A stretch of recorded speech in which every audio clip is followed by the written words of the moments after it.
अपन देखते हैं stress in steel. ठीक है, कंप्रेशन जोन में आपने जो स्टील डाला है उसके अंदर जो स्ट्रेसेस आ रहे हैं वो कितने आ रहे हैं, stress in steel in compression zone. ठीक है, इसको हम डिनोट करेंगे एफ एस सी से। एफ क्या डिनोट करता है, stress in steel in compression zone. ठीक है, तो हम यहाँ पर एफ एस सी को हमें निकालना होगा। देखिए एफ सी सी की मैंने आपको डायरेक्ट वैल्यू बता दी, एफ सी सी की वैल्यू कुछ नहीं है, रेक्टेंगुलर पोर्शन के अंदर ही आ रहा है।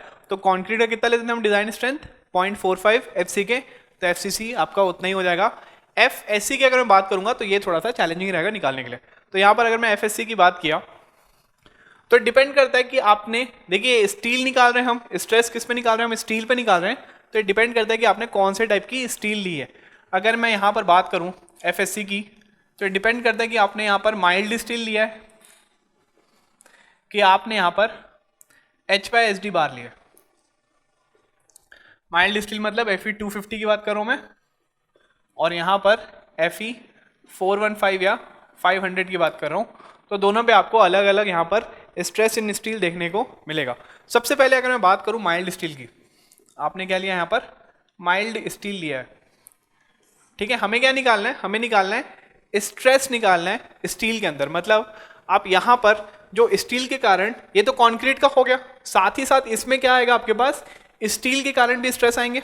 ठीक है, तो दोनों स्ट्रेस को देखना पड़ेगा। तो माइल्ड स्टील में अगर मैं यूज कर रहा हूँ तो देखिए बेसिकली हमारे पास स्ट्रेन का जो रीजन है स्टील के अंदर, जो स्ट्रेन का रीजन है वो कहाँ से 0.002 से लेकर 0.0035 के बीच में हमने देखा कि आपके पास जो D' का जो रेशियो था उसके रिस्पेक्ट में अगर मैं स्ट्रेन निकालूंगा स्टील का तो कितना आया था हमारे पास 0.002 से 0.0035 के बीच में हमें देखने को मिला था कि रेक्टेंगुलर पोर्शन के अंदर पे ही हमें क्या मिलेगा, यहाँ पर स्टील का स्ट्रेन देखने को मिलेगा।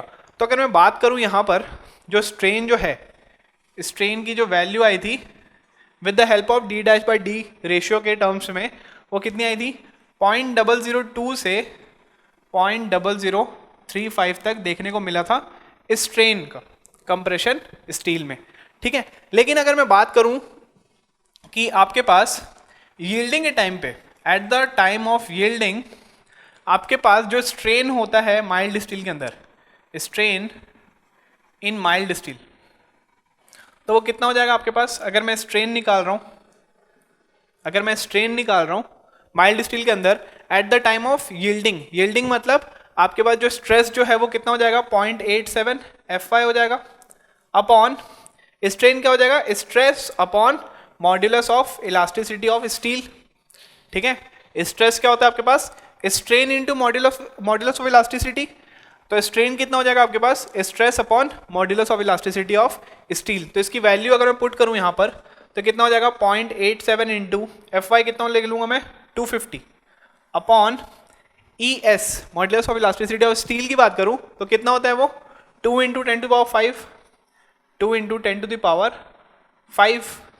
तो यहाँ से अगर आप स्टील के अंदर स्ट्रेन देखोगे, कब की बात कर रहा हूँ मैं, यील्डिंग की बात कर रहा हूँ मैं। यील्डिंग के टाइम पे मैं देख रहा हूँ कि मेरे अंदर स्टील के अंदर जो स्ट्रेन जो देखने को मिलती है वो कितनी होती है। इसको अगर आप सॉल्व करोगे तो आपको अराउंड 0.0011 देखने को मिलेगा।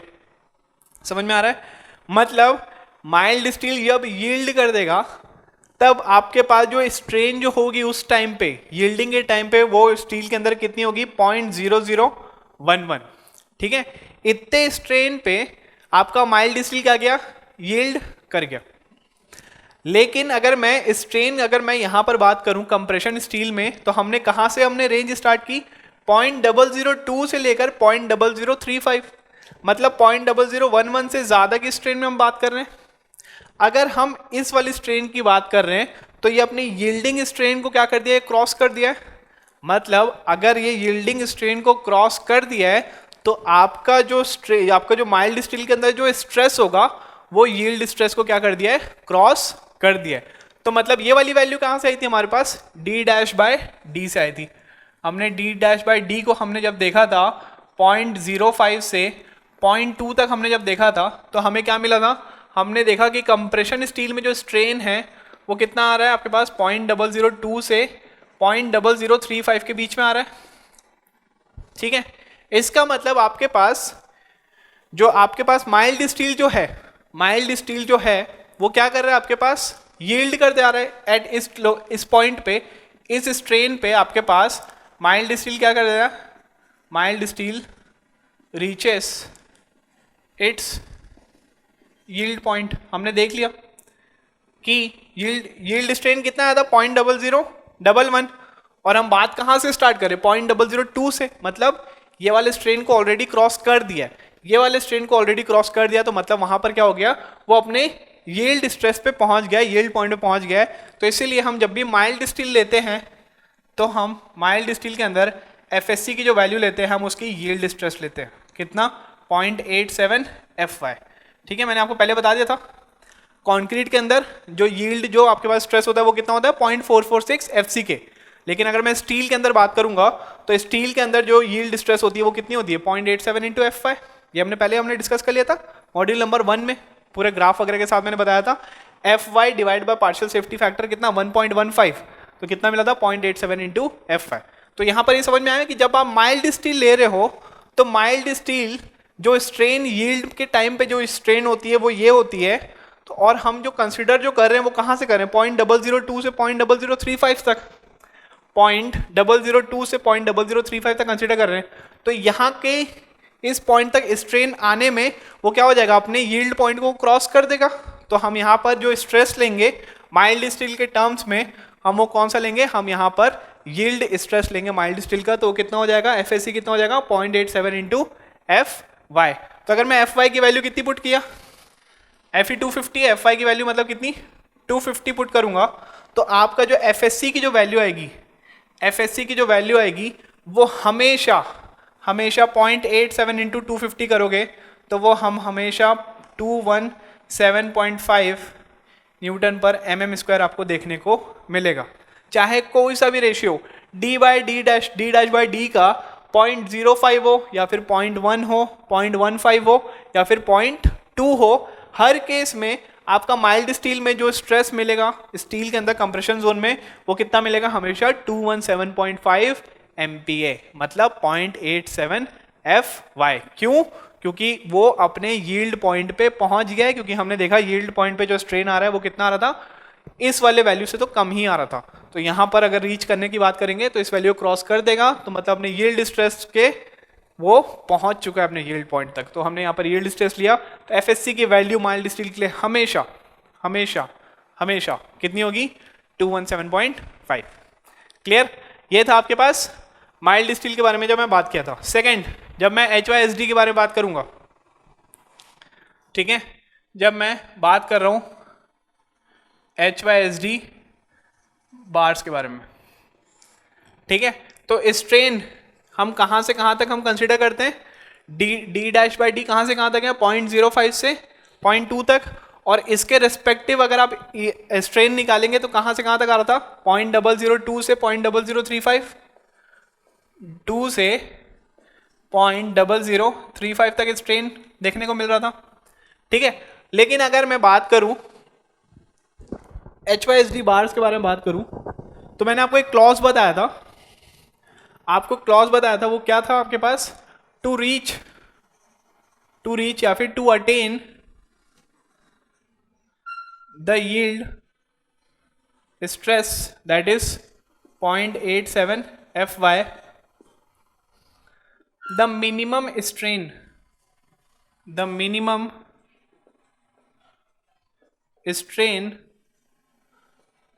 of the steel should not be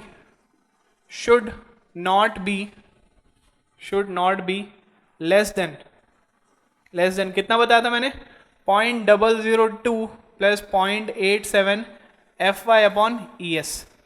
ठीक है, याद करिए मैंने आपको एजम्पशन लिखवाया था LSM का, लिमिट स्टेट मेथड में आपको मैंने एजम्पशन लिखवाया था। एजम्पशन में मैंने आपको क्या बताया था, to reach the yield stress 0.87 FY जो कि स्टील के अंदर होता है, minimum strain of the steel should not be less than कितना 0.002 से 0.87 FY अपॉन ES।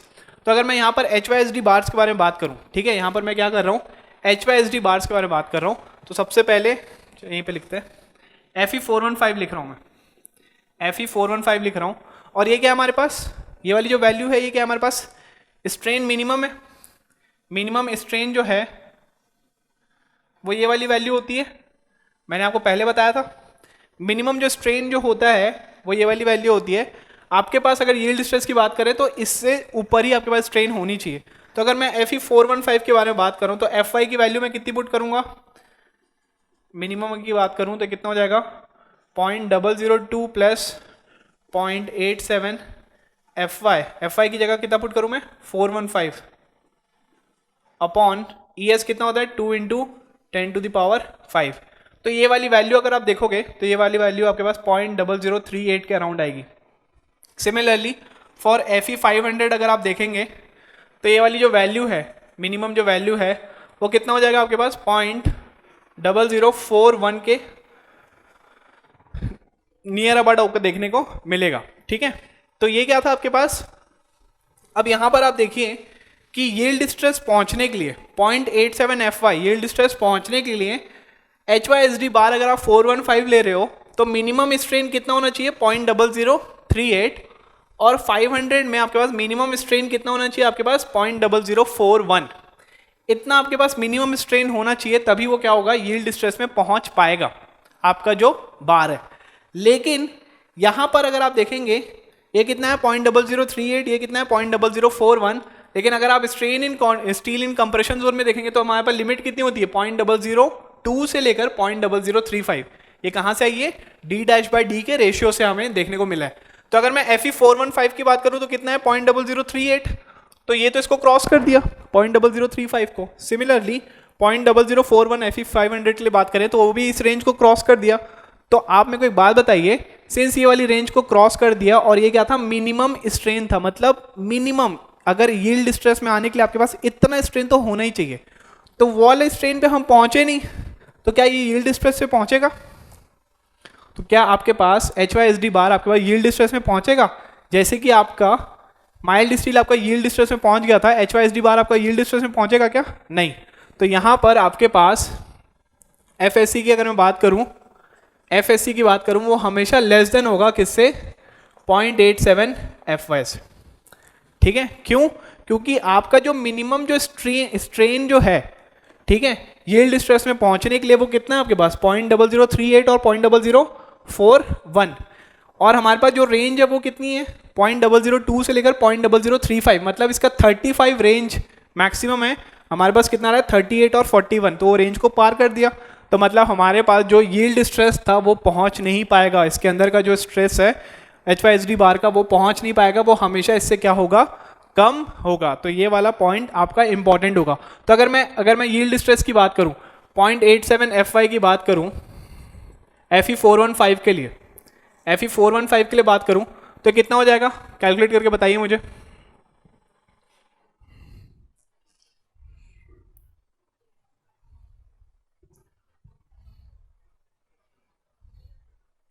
कितना आ रहा है आपके पास अराउंड 361 MPa। सिमिलरली अगर मैं 500 के बारे में बात करूं 0.87 इंटू 500 के बारे में बात करूं तो ये कितना हो जाएगा 435 MPa। ठीक है, आपका जो यील्ड स्ट्रेस जो आना चाहिए था 0.87 Fy का वो कितना है आपके पास Fe415 के लिए कितना है 361 और Fe500 के लिए कितना है 435। लेकिन आपका जो FSC की जो वैल्यू रहेगी stress in steel in compression zone जो रहेगा आपके पास, वो अगर Fe415 की बात करोगे तो वो 361 से हमेशा कम आएगी। सिमिलरली वो 500 से हमेशा क्या होगी कम वैल्यू देखने को मिलेगा। क्यों, क्योंकि हमारे पास जो स्ट्रेन की जो रेंज है वो कितनी है 0.002 से 0.035। अब आप बोलोगे सर ये रेंज कहाँ से आई, तो ये रेंज हमें आई है D' के रेशियो से, मतलब आपका जो D' आपने जो लिया है ऊपर से डिस्टेंस उसके रेशियो से हमें ये स्ट्रेन देखने को मिला है। तो अब आप बोलोगे कि सर इस केस में आप FSC कैसे फाइंड आउट करेंगे। इस केस में हमें कोई फिक्स तो हमें पता नहीं है इसकी वैल्यू, तो आपको ना IS कोड में टेबल गिवन है FSC का विथ रेस्पेक्ट टू D' के रेशियो से आपको क्या मिला गया है, आपको एक टेबल गिवन है, उस टेबल से आपको क्या करना है फाइंड आउट करना है FSC की वैल्यू। ठीक है, तो टेबल मैं आपको बना के दिखा देता हूं। तो आपको इजीली समझ में आ जाएगा। तो अगर वो टेबल अगर मैं बताऊं तो आपके पास एक टेबल है, वो टेबल के थ्रू आप एफएससी की वैल्यू आप निकाल सकते हैं।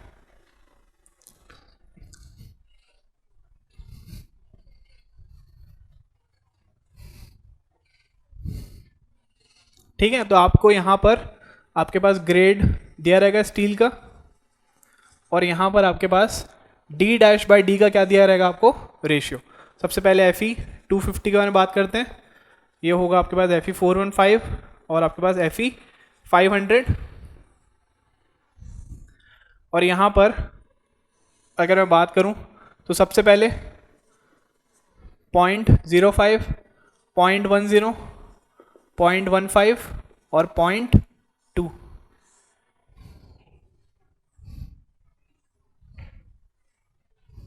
ठीक है, तो यहां पर आपके पास ये वाला आपको टेबल गिवन है आईएस कोड में, आईएस 456 2000 में आपको क्या हुआ है, आपको ये वाला टेबल गिवन होगा। ठीक है, तो अगर मैं एफ ई 250 की बात करूं तो मैंने आपको बताया था एफ ई 250 में आपका हमेशा जो एफएससी की वैल्यू होगी वो यील्ड स्ट्रेस क्रॉस कर जाएगी, तो मतलब वो वैल्यू कितनी हो जाएगी 0.87 FY। चाहे आपका कोई सा भी रेशियो हो, आपके पास वैल्यू कितनी रहेगी 217.5 MPa। तो इसके लिए वैल्यू हमेशा 217.5 ही रहेगी, चाहे आपके पास कैसा भी आपके पास रेशियो हो डी डैश बाय डी का। लेकिन अगर मैं बात करूं एफ ई 415 और एफ ई 500 की, तो यहाँ पर आपको वैल्यू जो आईएस कोड में गिवन है वो यहाँ पर डिफरेंट गिवन है।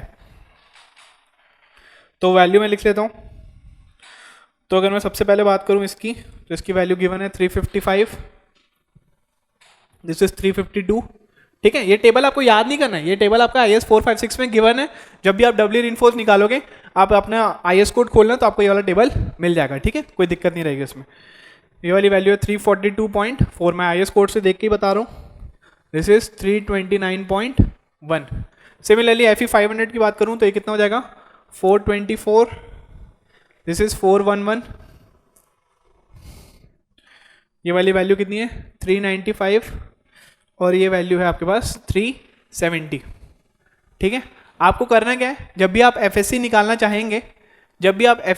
चाहेंगे, आप सबसे पहले क्या देखेंगे, आप डी डैश बाई डी आपको निकालना पड़ेगा, आपको रेशियो देखना पड़ेगा। डी डैश बाई डी का रेशियो कितना है, मान लीजिए अगर आपका 0.1 आया, अगर आपका डी डैश बाई डी का रेशियो 0.1 आया और आपने एफ ई कौन सा यूज किया 415, तो आप एफएससी की वैल्यू कौन सी यूज कर लेंगे, आप 352 आप उसकी वैल्यू यूज कर लेंगे।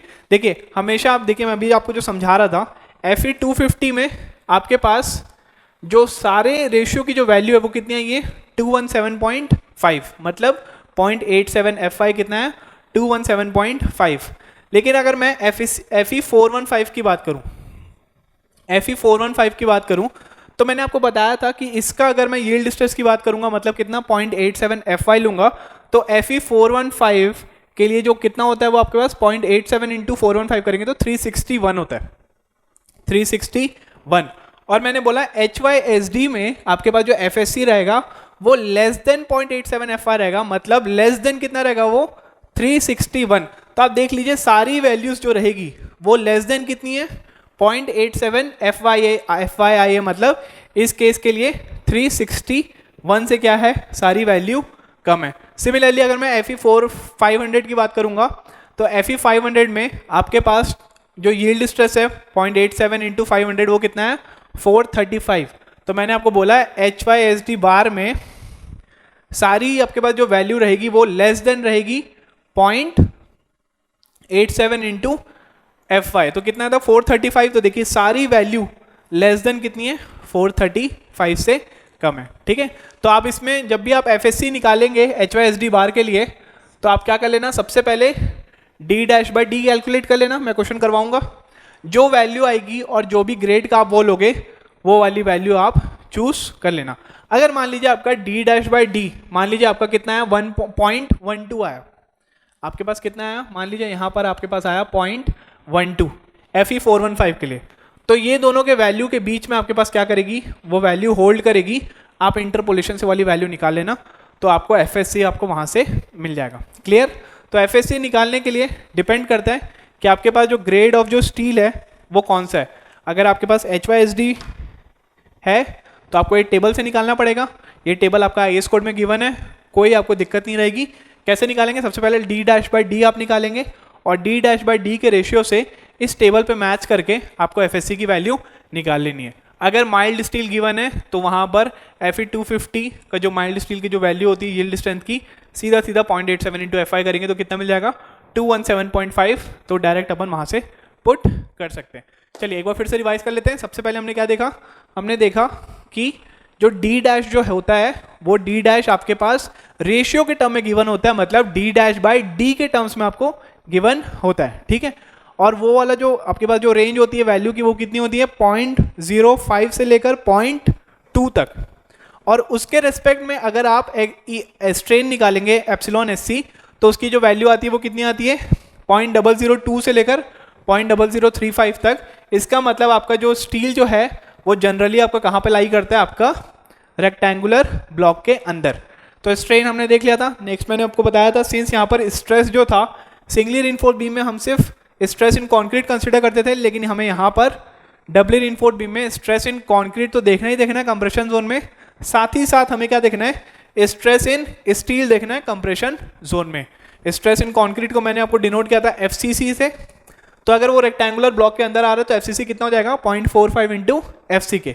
लेकिन अगर मैं स्टील की बात करूंगा तो जो स्टील जो है वो डिपेंड करता है आपके पास कौन से ग्रेड की स्टील है।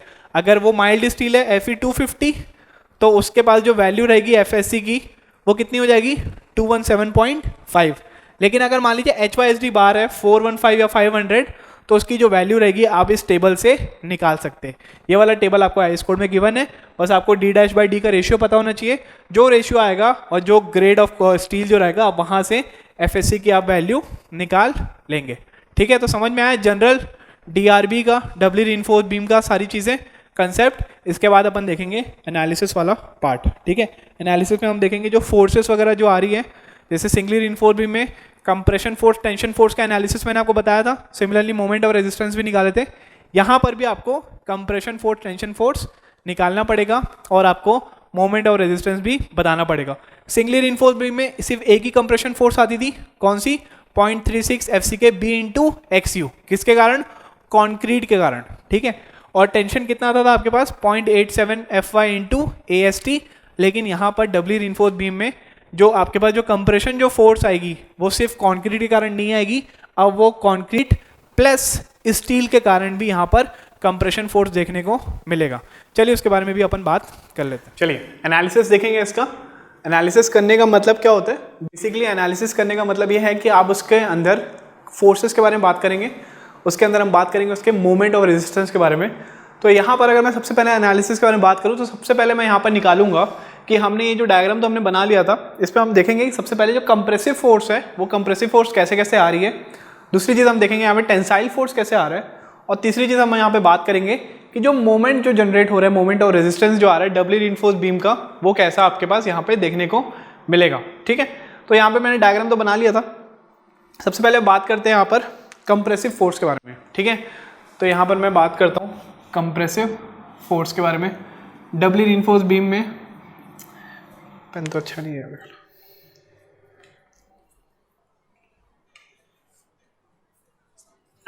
ठीक है। कंप्रेसिव फोर्स में तो यहाँ पर मैंने सबसे पहले आपको, जब मैं आपको बता रहा था तो मैंने सबसे पहले यहाँ पर मैं कैसा बनाया था इसको, मैंने सिंगली रिइंफोर्स्ड बीम की तरह बनाया था। मैंने ऊपर वाली जो स्टील थी उसको मैंने इंट्रोड्यूस नहीं किया था, ठीक है।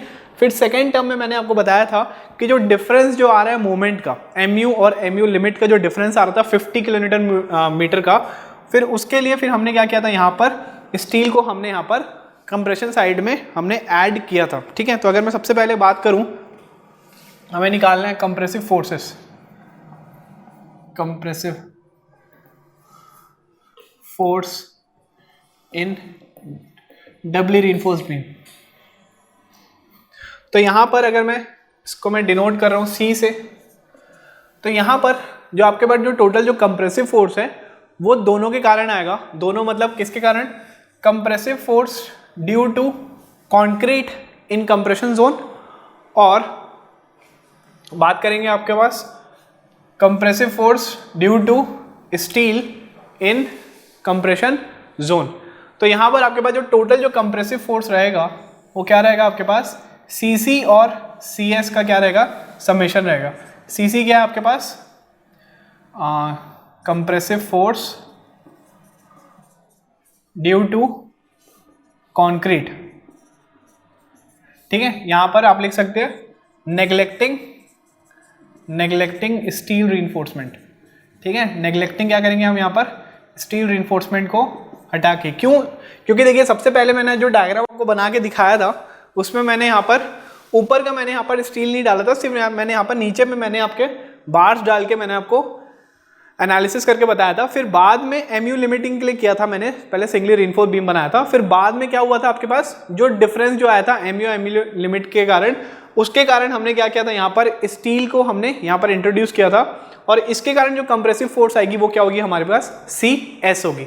तो CS जो होगा वो क्या होगा हमारे पास, compressive force due to steel reinforcement, due to steel reinforcement. समझ में आया? दोनों को अलग अलग एनालाइज करना है आपको, दोनों को अलग अलग एनालाइज करना है, दोनों को एक साथ एनालाइज नहीं कर देना है। चलिए सबसे पहले अगर मैं CC की बात करूं, CC के बारे में बात कर रहे हैं, मतलब मैंने अभी तक यहाँ पर क्या किया था, स्टील रीइंफोर्समेंट मैंने कंप्रेशन साइड में डाला नहीं था। तो यहाँ पर आपके पास इसको अगर मैं रिमूव कर दूं कंप्रेशन वाले, तो नॉर्मल ऐसी टाइप का डायग्राम बना था, ESC को आप हटा देना, तो आपके पास जो कंप्रेसिव फोर्स आती थी वो कुछ यहाँ पर आई थी सिंगली रिइंफोर्स बीम में, ठीक है, CC, और उसकी वैल्यू कितनी थी CC की जो वैल्यू होती है कंप्रेसिव फोर्स की वो कितनी होती थी आपके पास, 0.36 FCK B इंटू XU, ये आपको पता है, ठीक है। आप अभी ये मत सोचना कि यहाँ पर मैंने स्टील को डाल दिया, ये स्टील को डालने से पहले जब हम सिर्फ और सिर्फ MU लिमिट के लिए जो एनालिसिस कर रहे थे as a singly reinforce beam, तो उसमें तो सिर्फ एक ही आपके पास कंप्रेशन फोर्स आती थी, ये वाली, तो वो कितना है आपके पास, CC की वैल्यू कितनी आई आपके पास, 0.36 FCK इंटू BU। इसके लिए मैं यहाँ पर पूरा इसको डिराइव नहीं कर रहा हूँ, as a singly reinforce beam का एनालिसिस आप जहाँ पर देखे थे उसको एक बार आप फिर से देख लेंगे, तो CC जो कंप्रेसिव फोर्स था मैंने आपको पहले आपको अच्छे से समझा दिया था, ठीक है। नेक्स्ट अगर मैं बात कर रहा हूँ CS की, मतलब compressive force due to steel reinforcement के बारे में अगर मैं बात करूं, ठीक है। अगर मैं स्टील रीइंफोर्समेंट के बारे में बात करूं तो आपको पता है कि यहाँ पर मैंने स्टील को प्लेस किया, स्टील को अगर मैं प्लेस कर रहा हूँ तो यहाँ पर मुझे देखने को मिला उसका जो स्ट्रेन आ रहा था ESC का, उसकी वैल्यू हमें यहाँ पर देखने को मिल रही थी, कहाँ पर आ रही थी वो, 0.002 से 0.0035 के बीच में आपको देखने को मिल रहा था। तो इसी रीजन में, ये वाला जो रीजन जो आया है, ठीक है, यहाँ पर आपको एक और फोर्स देखने को मिलेगा उस स्टील के कारण, कौन सा, compressive force due to steel reinforcement, that is CS। तो अगर मैं CS के बारे में बात करूं, CS क्या आपके पास, फोर्स है, CS क्या है आपके पास, एक फोर्स है। तो फोर्स क्या हो जाएगा आपके पास, फोर्स हो जाएगा स्ट्रेस इनटू एरिया, ठीक है। तो अगर मैं स्ट्रेस के बारे में बात करूं, फोर्स क्या होता है, स्ट्रेस इनटू एरिया, तो अगर मैं स्ट्रेस के बारे में बात करूं तो स्ट्रेस कौन सा लूंगा मैं, stress in steel in the compression zone, मतलब स्ट्रेस कौन सा, FSC के बारे में बात कर रहा हूं, ठीक है।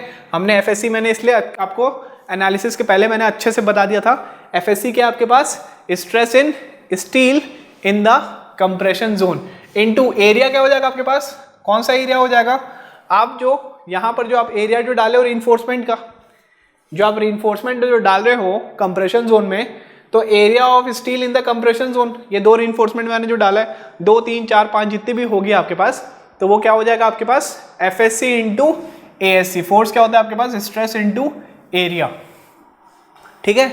इतना काफी है क्या, नहीं, इतना काफी नहीं रहेगा, यहाँ पर हमें एक चीज हमें यहाँ पर और ऐड करनी पड़ेगी, कौन सा, उसके बारे में बात करते हैं।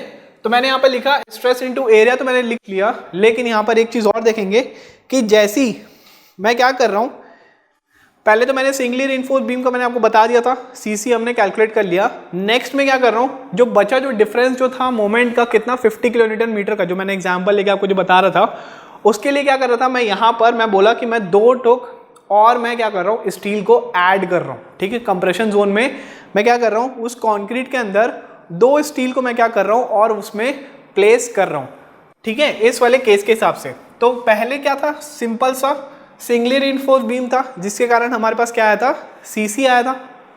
लेकिन अब क्या हो रहा है, कंप्रेशन जोन में मैं स्टील को और प्लेस कर रहा हूँ, तो मैं कैसे करूँगा, मैं यहाँ पर स्टील लूँगा और यहाँ पर कंप्रेशन जोन में डालूंगा, ठीक है।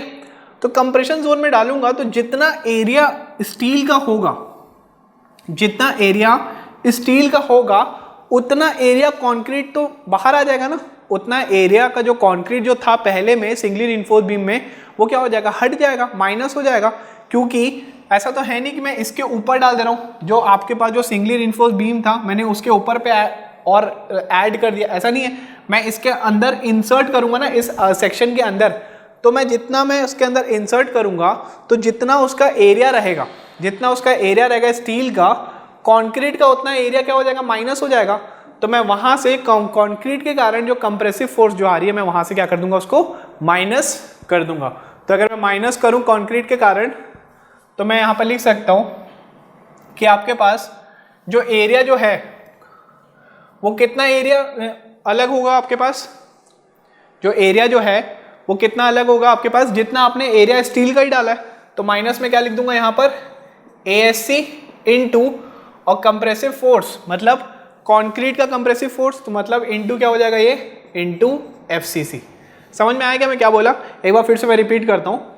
स्टील के अंदर जो कंप्रेसिव फोर्स है वो क्या हो जाएगी आपके पास, स्ट्रेस इनटू एरिया, किसका, स्टील का ही। लेकिन मैं जैसे ही स्टील को मैं इंसर्ट कर रहा हूँ तो वहां पर उतना क्या हो रहा है, एरिया कंक्रीट का भी क्या हो रहा है, माइनस हो जा रहा है। उतना एरिया जो स्टील का जितना एरिया है, जितना आप स्टील का एरिया आप लगाए हो उतना ही एरिया, मतलब स्टील का ही जो एरिया है उतना कंक्रीट क्या हो जाएगा, एक्सट्रैक्ट हो जाएगा, माइनस हो जाएगा। तो कंप्रेसिव फोर्स वो वाले एरिया की कंक्रीट की, तो कंक्रीट का जो कंप्रेसिव स्ट्रेस है इनटू उतना ही एरिया जितना कंक्रीट बाहर आ रहा है, वो एरिया कितना है, जितना आपने स्टील का एरिया अपने अंदर प्लेस किया है उतना ही तो एरिया बाहर आ जाएगा। तो माइनस क्या कर देंगे, ASC इंटू FCC हम क्या करेंगे उसमें माइनस, रिडक्शन हम वहाँ पर एनालाइज करेंगे।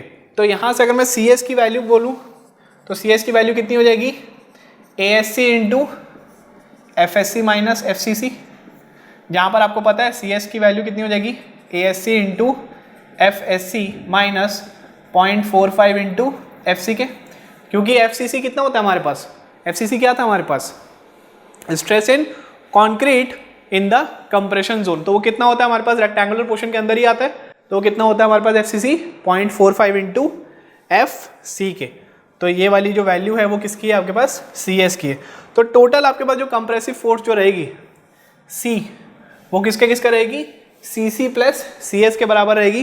तो वो कितना हो जाएगा आपके पास, 0.36 FCK B into XU plus ASC into FSC minus FCC, या फिर बोल दो 0.45 FCK, ठीक है।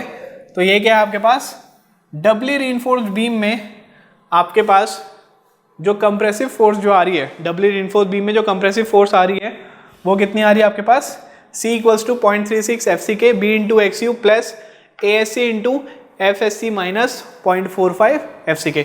इस पे कंफ्यूज नहीं होना, इस पे बिल्कुल भी कंफ्यूज नहीं होना। आपके पास जो स्टील का जो फोर्स जो था, स्टील के कारण जो कंप्रेसिव फोर्स आ रहा है, जितना आपने स्टील को इंसर्ट किया उतना कंक्रीट बाहर आ जाएगा।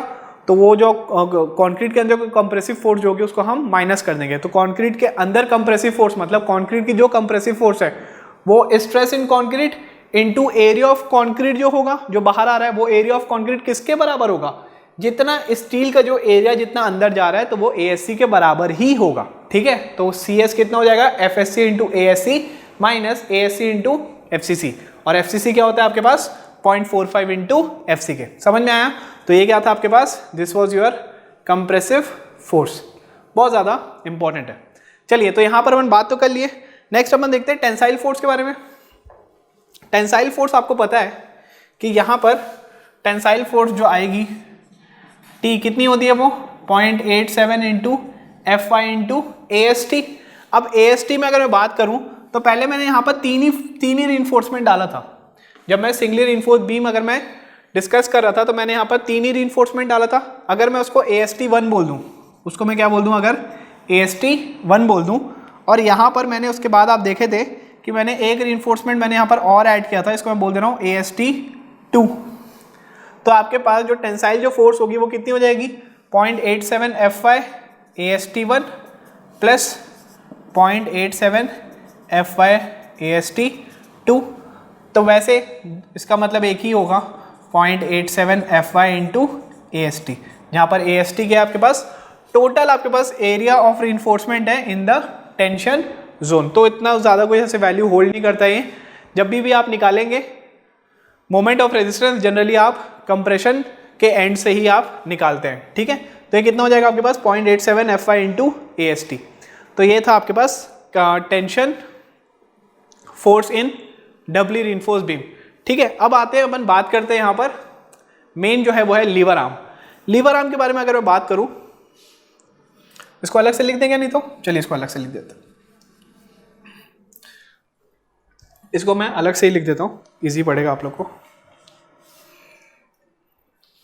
तो जो टेंशन फोर्स जो है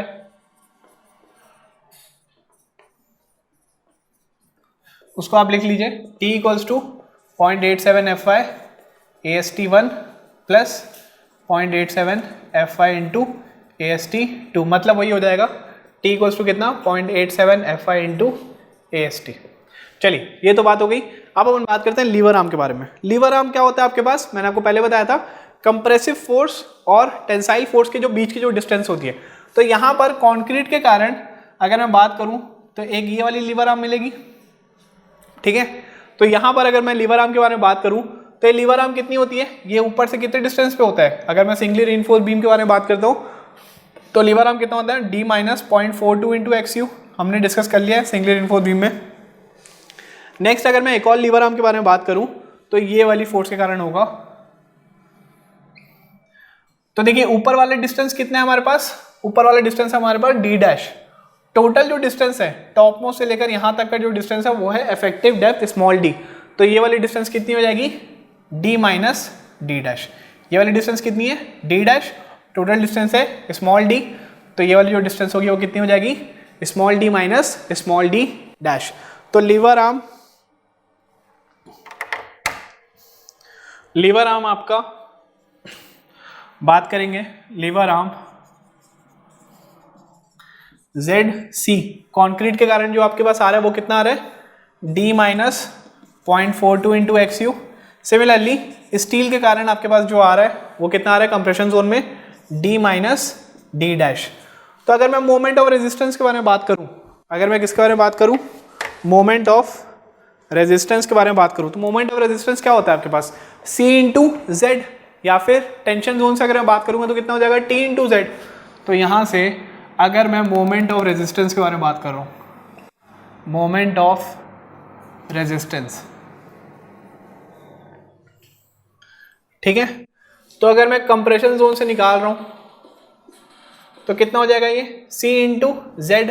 C इंटू जेड मतलब CC into ZC plus CS into ZS। तो ये कितना हो जाएगा आपके पास, CC इंटू ZC। CC कितना है हमारे पास 0.36 FCK, B इंटू XU।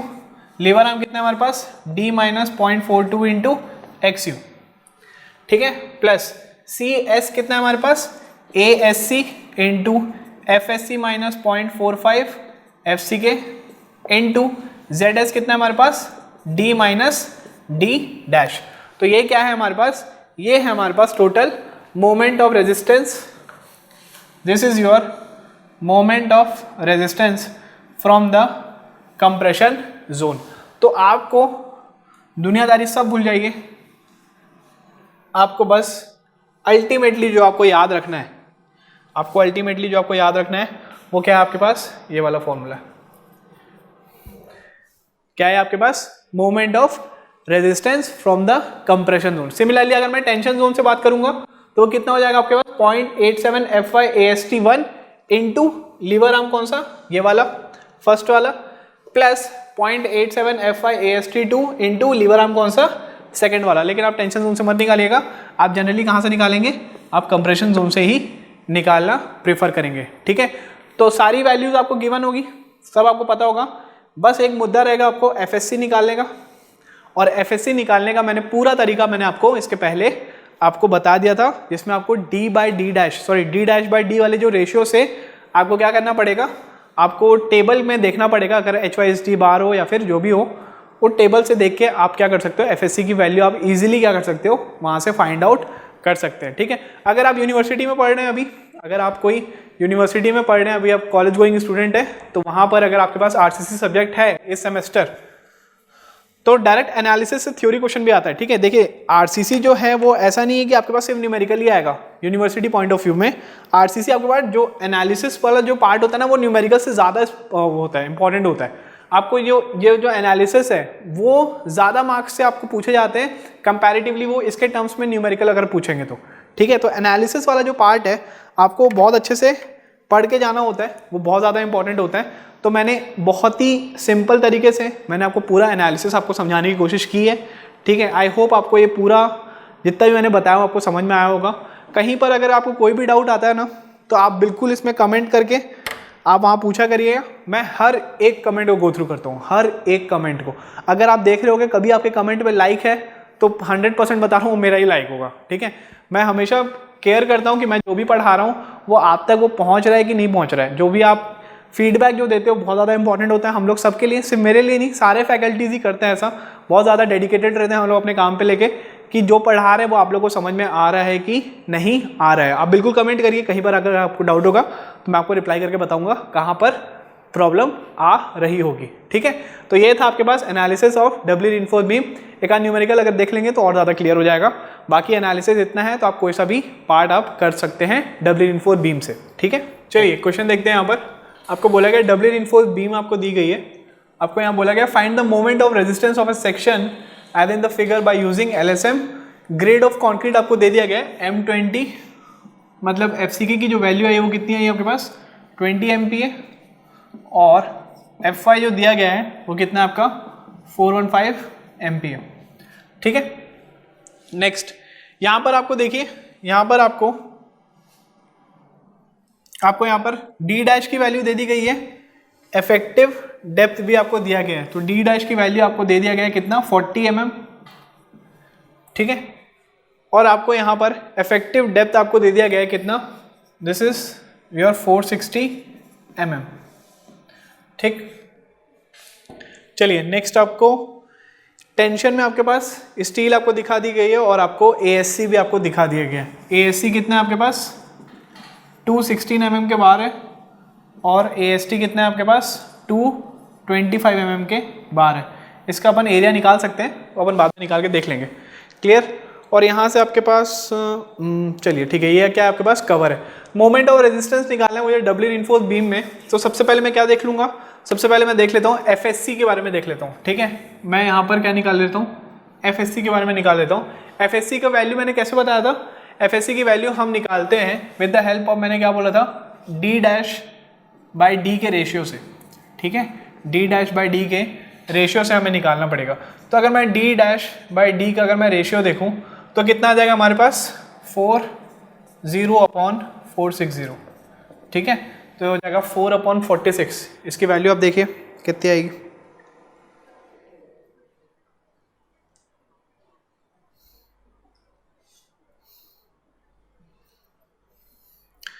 कितना आ रहा है आपके पास 0.086। आपको यहाँ से D डैश बाई D का आपको यहाँ पे वैल्यू दिख रहा है। दूसरी चीज़ आपको बताया था कि यहाँ पर मैंने क्या बोला था, FSC निकालने के लिए आप टेबल देख लेना। तो टेबल आपका IS कोड में गिवन होगा, मैं यहाँ पर बस बना लेता हूँ। FE 415 के लिए D डैश बाई D की जो वैल्यू थी 0.05, 0.10, 0.15 और है 0.2। तो यहाँ से आपको मैंने वैल्यू बताया था, वैल्यू क्या कहती है आपके पास 355, 352, 342 और 329। क्लियर, मैंने आपको ये वाली आपको मैंने वैल्यू आपको बताई थी। ठीक है, ये वाली वैल्यू आपको याद रखनी नहीं है, ये वाली वैल्यू आपको IS कोड में गिवन है। तो मेरे पास जो D डैश बाई D जो आया वो कितना है हमारे पास 0.08 आया। तो मतलब ये 0.05 और 0.1 के बीच में कहीं पर आएगा। आप क्या कर लेना, आप यहाँ पर इंटरपोलेशन कर लेना। आप क्या कर लोगे, इंटरपोलेशन कर लोगे, मतलब आपको आपकी जो वैल्यू आएगी वो कितनी आएगी, 352 से लेकर 355 के बीच में आपकी वैल्यू वहाँ पर मिल जाएगी। ठीक है, इंटरपोलेशन करना आता ही होगा आपको। तो यहाँ से आपके पास एफएससी की जो वैल्यू आपको मिलेगी इंटरपोलेशन करने के बाद समवेयर अराउंड 352.3 के आसपास कुछ मिलेगी। ठीक है, 352.84 MPa आपको यहाँ से मिलेगा। इंटरपोलेशन आई होप आपको पता ही होगा इंटरपोलेशन निकालना। तो यहाँ से आपने एफएससी की वैल्यू आपने निकाल लिया है। ठीक है, दोनों के बीच में कहीं पर होल्ड करेगा यहाँ पर, तो ये एफएससी आपके पास आ गया। मुझे क्या निकालना है, मुझे यहाँ पर निकालना है moment of resistance. Moment of resistance का अगर मैं फॉर्मूला लिखूँ यहाँ पर, मोमेंट ऑफ रेजिस्टेंस का अगर मैं फॉर्मूला लिखूँ फ्रॉम द कंप्रेशन एंड, तो क्या हो जाएगा हमारे पास, C C into Z C plus C S into Z S हो जाएगा। तो कितना होता है हमारे पास 0.36 into F C K into B into X U into D minus 0.42 into X U plus C S कितना है हमारे पास, सी एस होता है हमारे पास ए एस सी, नीचे लिखता हूँ, सी एस होता है हमारे पास A S C into F S C minus 0.45 F C K into D minus D dash. अब आपको सारी वैल्यू पता हो जाएगी, आपको एफ एस सी भी पता है, बस आपको एक वैल्यू नहीं पता है, वो कौन सी, आपके पास एक्स यू की वैल्यू आपको नहीं पता है। ठीक है, अगर मैं एक्स यू की वैल्यू अगर आपको बोलूँ तो एक्स यू की वैल्यू आप कैसे निकालोगे, देखिए मैं आपको पहले ही बताया था कि आप इसको कैसे डिज़ाइन करेंगे, as an under reinforced beam आप इसको डिज़ाइन करेंगे। ठीक है, तो यहाँ पर अगर मैं एक्स यू की बात करूँ, तो यहाँ पर अगर मैं एक्स यू की बात करूँ तो मुझे एक्स यू निकालना चाहिए। तो सबसे पहले अगर मैं एक्स यू लिमिट की बात करूँ, एक्स यू लिमिट कितना होता है हमारे पास, के इंटू डी। एफ ई 415 दिया है तो के की वैल्यू कितनी हो जाएगी 0.48 इंटू स्मॉल डी कितना है आपके पास 460। तो एफ ई 415 के लिए एक्स यू लिमिट आप अगर देखेंगे कितना है 0.48 इंटू 460, तो आपके पास जो वैल्यू आई है वो आई है 220.8 mm। पहला स्टेप हो गया। दूसरा स्टेप हमें क्या निकालना है, एक्स यू एक्चुअल। तो यहाँ पर मैंने आपको बताया था कंप्रेशन इक्वल्स टू क्या कर देते हैं हम, टेंशन। अब कंप्रेशन यहाँ पर आपके पास टोटल जो कंप्रेशन फोर्स होती है वो कितनी होती है 0.36 F C K B into X U into नहीं plus A S C into F S C minus 0.45 F C K is equal to, यहाँ पर लीवर आर्म ऐड मत कर देना, लीवर आर्म से यहाँ पर मल्टीप्लाई मत कर देना, क्योंकि वो क्या है मोमेंट है, यहाँ पे कंप्रेसिव फोर्स के बारे में बस लिख रहा हूँ। टेंशन कितना होता है हमारे पास 0.87 F Y into A S T. ठीक है, सारी वैल्यू पता है आपको। सबसे पहले यहाँ से अगर मैं सारी वैल्यू, चलिए मैं लिख लेता हूँ, तो ये हो जाएगा 0.36 इंटू एम कौन सा दिया आपके पास M20, तो हो जाएगा 20 इंटू विड्थ भी आपको दे दिया गया, विड्थ आपको गिवन है क्या,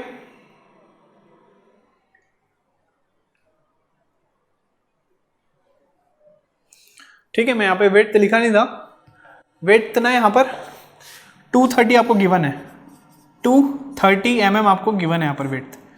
तो विड्थ की वैल्यू कितनी गिवन है 230 mm, तो इंटू कर दीजिए आप 230 इंटू एक्स यू निकालना है मुझे, प्लस ए एस सी कितना दिया था आपको, दो रीइंफोर्समेंट थी कितने की 16 mm की, तो ये हो जाएगा 2 इंटू पाई बाय 4 16 का square into F S C आप करेंगे, एफ एस सी कितना निकाला हमने 352.84 माइनस 0.45 इंटू 20। ठीक है, ये कितना आ गया, ये टोटल कंप्रेसिव फोर्स आ गया। निकालना क्या चाह रहा हूं मैं यहाँ पर, मैं ये एक्स यू की वैल्यू निकालना चाह रहा हूँ। ठीक है, इक्वल्स टू कितना 0.87 एफ वाई कितना हमारे पास 415 इंटू ए एस टी कितना दिया आपको, दो रीइंफोर्समेंट है कितने की 25 mm की, दो रीइंफोर्समेंट है कितने की 25 mm की, तो ये हो जाएगा 2 इंटू पाई बाय 4 इंटू 25 का स्क्वायर। तो एक इक्वेशन एक अननोन, आप मेरे को यहाँ से एक्स यू की वैल्यू फाइंड आउट करके बताइए। आप ये वाली इक्वेशन देखिए, ठीक है, इसको नोट डाउन करिए और आप ये वाली इक्वेशन देख के आप मेरे को एक्स यू की वैल्यू फाइंड आउट करके बताइए। Come on fast, x you की वैल्यू जल्दी से बताइए।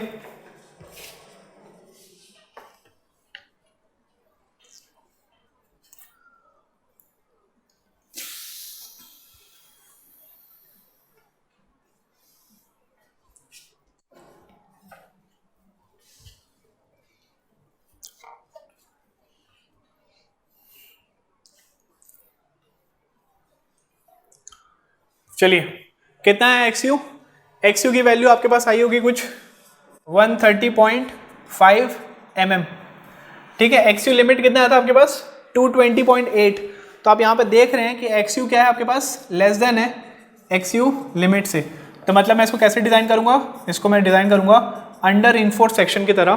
तो यहाँ पर मैं एक्स यू की लिमिट कितनी पुट करूँगा, यहाँ पर मैं पुट करूँगा 130.5, तो कितना हो जाएगा 0.36 into 20 into 230 into X U कितना है 130.5 into 460 minus 0.42 into 130.5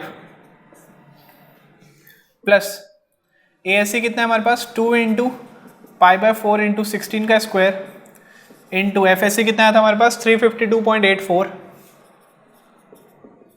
minus 0.45 into 20 into D dash, D कितना है हमारे पास 460 माइनस डी डैश कितना था हमारे पास 40। इसको सॉल्व करिए, ये वाली इक्वेशन पूरी लिखिए, इसको सॉल्व करके बताइए। एम यू की वैल्यू आपको बतानी है,